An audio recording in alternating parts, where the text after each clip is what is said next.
We're on the verge of a massive Bitcoin repricing event, and almost no one sees it coming. The Trump admin has never been more clear that they intend on purchasing as much Bitcoin as they can get their hands on, but the market doesn't seem to believe them. What happens when they realize the largest economy in the world isn't bluffing? Plus, has the pro-Bitcoin regulation pendulum swung too far in our favor? What do we need to do in order to prevent a future administration from coming in and doubling down on attacks against the world's only chance at freedom money? I have never seen a market more irrational than right now. Bitcoin has nearly infinite fundamentals and bullish catalysts, and yet here we are, chilling under $90,000. Over the last few weeks, the Trump admin has signed an executive order to create the world's first strategic Bitcoin reserve, in it outlining the intention to buy and hold as much Bitcoin as they can. Talk to your average person though, and they're none the wiser. It seems like anyone outside the Bitcoin and crypto echo chambers is totally ignorant to what's happening, and even many on the inside still refuse to believe that the Trump admin will actually follow through. All signs point to them being very serious about this, and if the language in the SBR wasn't clear enough, Bo Hines, Trump's executive director of digital assets, was at the Blockworks Digital Assets Summit in New York last week, and he made clear once again that they are in fact very serious.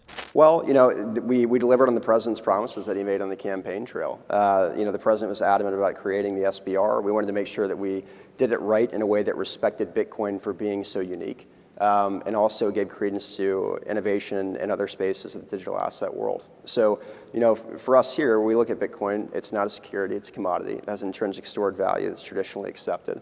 It has, as David likes to describe, the immaculate conception. There's no issuer. And that's why, as you saw in the executive order, we compared this to digital gold. It's something that's imperative for the United States to have, retain, continue to build on. And I think that's worth pointing out that the way that this is constructed, we talked about ways of acquiring more Bitcoin in budget neutral ways that won't cost the taxpayer a dime. And what I like to say about this president, I think it's high time that our president started accumulating assets for the American people, which is what President Trump is doing, rather than taking it away. And I think that's one thing that we really wanted to make clear in this executive order, and we're looking forward to working with our partners at Treasury and the Secretary of Commerce in order to find those budget neutral ways in which we can acquire more.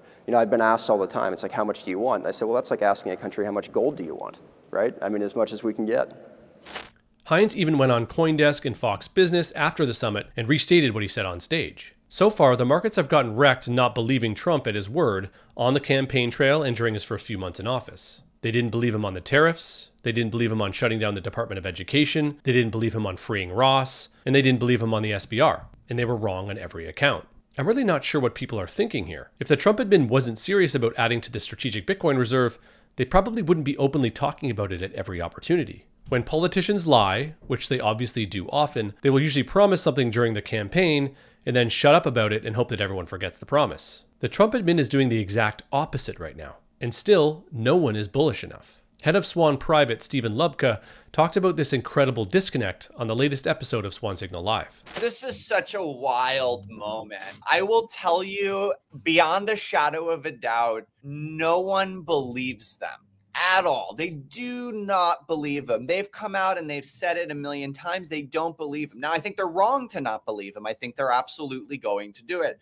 And I've had the pleasure to talk with people very close to this issue, and I can confirm that these proposals are real. They're being circulated. They're being discussed. Exactly what Bo Hines said. There are numerous proposals being talked about from the Treasury, from the Commerce. The executive order said, you shall do this. Lo and behold, they're not defying the executive order. They're doing it. This will happen, but it is staggering how no one believes it. The traditional markets don't believe it. It's too outside the Overton window for them. They just probably look at it and see a crazy Trump thing. So they're blindsided. They think it's nothing. But what's really incredible is most of the crypto traders don't believe it, and half the Bitcoiners don't believe it. Like, very few people believe that this is going to happen. It's one of the biggest disconnects I've ever seen when they're coming out and telling you exactly what they're going to do. Trump saying it, written into the executive order, every official in the administration close to this saying it, Lutnick affirming it, Treasury and Commerce discussing it. You think that somehow they actually have no intention to do this. They do. They're out there. They're talking about it. They're doing it. And once it happens, you will see the market reverse in a hurry, because This is not priced in. The SBR where they didn't sell the coins was priced in. The market expected it to happen. This is not.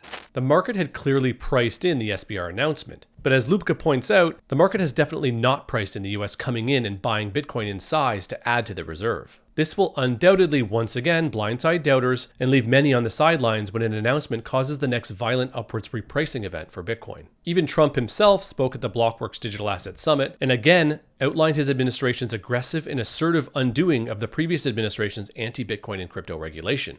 A very big hello to everyone at the Blockworks Digital Assets Summit. It's an honor to speak with you about how the United States is going to dominate crypto and the next generation of financial technologies. And it's not going to be easy, but we're way ahead. Just 2 weeks ago, we hosted the first ever White House Digital Asset Summit, bringing together many of the world's top leaders in crypto for a conversation led by our White House AI and crypto czar David Sachs, who's a fantastic and very brilliant guy. That same week, I signed an order creating the brand new strategic Bitcoin reserve and a U.S. digital asset stockpile, which will allow the federal government to maximize the value of its holdings instead of foolishly selling them for a fraction of their long-term value, which is exactly what Biden did. He got a fraction of their value. We're ending the last administration's regulatory war on crypto and Bitcoin, and that includes stopping the lawless Operation Choke Point 2.0.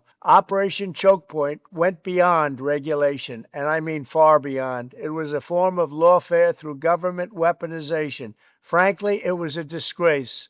But as of January 20th, 2025, all of that is over. With the right legal framework, institutions large and small will be liberated to invest, innovate, and take part in one of the most exciting technological revolutions in modern history. It's so big, it's, I think, as big as you can get. Together we will make America the undisputed Bitcoin superpower and the crypto capital of the world. Thank you, good luck, God bless America. This is probably the fourth or fifth time Trump himself or other White House representatives have talked about making the US the Bitcoin superpower of the world. It's totally bizarre to me that no one thinks that means that they are serious about increasing their modest holdings of under 200,000 coins. In terms of technology, everyone seems to be laser focused on AI and the incredible changes it will have on the economy and society as a whole. And of course, I agree. But once again, most people are totally underestimating Bitcoin and the monumental revolution of money and capital that it's ushering in. Bitcoin has continued to flourish and grow exponentially as underappreciated and underestimated over the last 15 years. And it's completely content to continue to grow and take over the financial world in the same manner. But I truly believe we are in the final days or months of Bitcoin being underestimated. Once the largest economy in the world starts to put their printed money where their mouth is and ape into the world's only fixed supply digital asset, all bets are off. All your models are destroyed. Bitcoin goes to the moon. So front-run the imminent and inevitable repricing event by stacking Bitcoin today with Swan. Visit swan.com or download the app by searching Swan Bitcoin in the App Store. You go from sign up to buying Bitcoin in minutes. And are you ready to own Bitcoin in your retirement account? I'm talking real Bitcoin, not proxies like an ETF. Swan IRA makes it simple and secure. No hidden fees with unmatched support and easy onboarding. Swan IRA helps you build your legacy your way. Learn more at swan.com/IRA. And remember, you can make a 2024 IRA contribution until April 15th.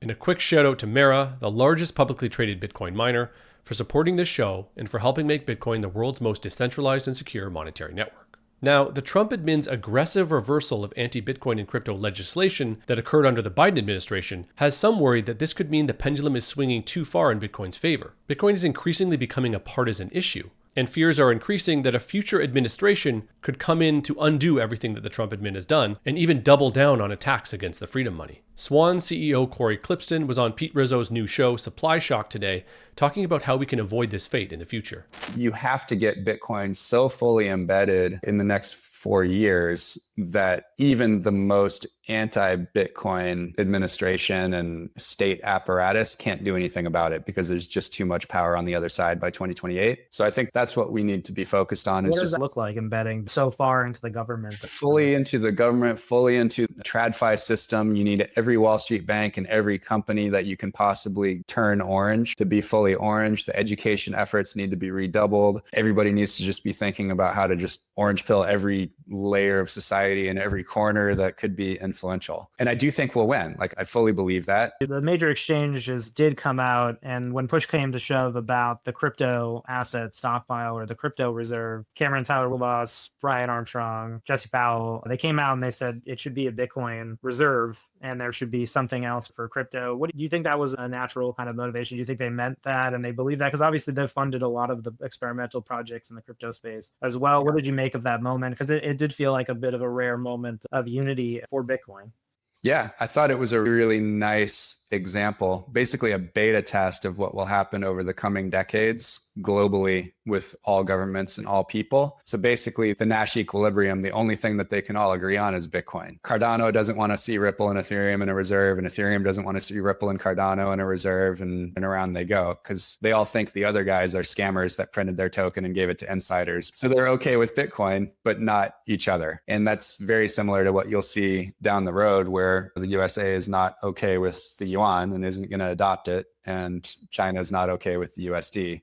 But they're both going to be okay with Bitcoin, and that will be global settlement. So in that respect, I think it was nice to see it play out in a microcosm. And I think that's how it will play out layer after layer of global economies and society over time, is that Bitcoin is the Nash equilibrium. It's the one thing that everybody can agree on. Bitcoin is for enemies.